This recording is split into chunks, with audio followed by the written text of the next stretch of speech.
সেটা গাড়িতে গিয়ে লাগলো কিনা, আবারও চালিয়েছেন পাভেল।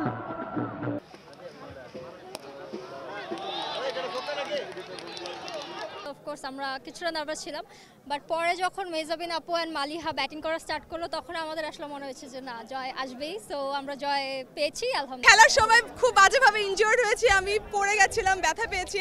তবে এখন ব্যথাটা মনে হচ্ছে না, কারণ হচ্ছে যে মেডেল হাতে, ট্রফি হাতে আমরা জিতেছি। সো সব ব্যথা মানে সার্থক। এই টুর্নামেন্টের কাপ নিয়ে যাবো, এর আগে বলি না, আজকে বলছি। প্রথম দিন থেকে প্ল্যান ছিল আমরা কাপ পাবো, ব্যাড ডে ছিল, কিন্তু আমি শিওর যে নেক্সটে যখন আমরা খেলবো আরও ঠিকঠাকভাবে এবং আমরা যেটা এক্সিকিউট করতে চাই সেটা করতে পারবো। রানার্স আপ হয়েছি, ওরা চ্যাম্পিয়ন হয়েছে, একটা টিমকে চ্যাম্পিয়ন হতেই হতো। সো আমি আসলে গিগাবাইট টাইটান্সকে কংগ্রাচুলেট করতে চাই। আজকে আমরা জাস্ট হেরে গিয়েছি, এটা হার বলবো না, কারণ আমরা আমাদের মেয়েদের এবং ছেলেদের টিম আমরা খুবই ভালো খেলেছি। এটাকে হার বলবো না, এটাকে আমি বলবো যে আমরা তো রানার আপ হয়েছি। এতগুলা ম্যাচের মধ্যে আমরা 3টা ম্যাচই আমরা জিতেছি, 4th ম্যাচে এসে আমরা হেরেছি। অভিনন্দন, ওরা চ্যাম্পিয়ন হয়েছে, তারা খুবই ভালো খেলেছে। আর সেই আমরা আজকে আমাদের খারাপ দিন, ছেলেরা খারাপ করেছে, আমরা হেরেছি, সিম্পল।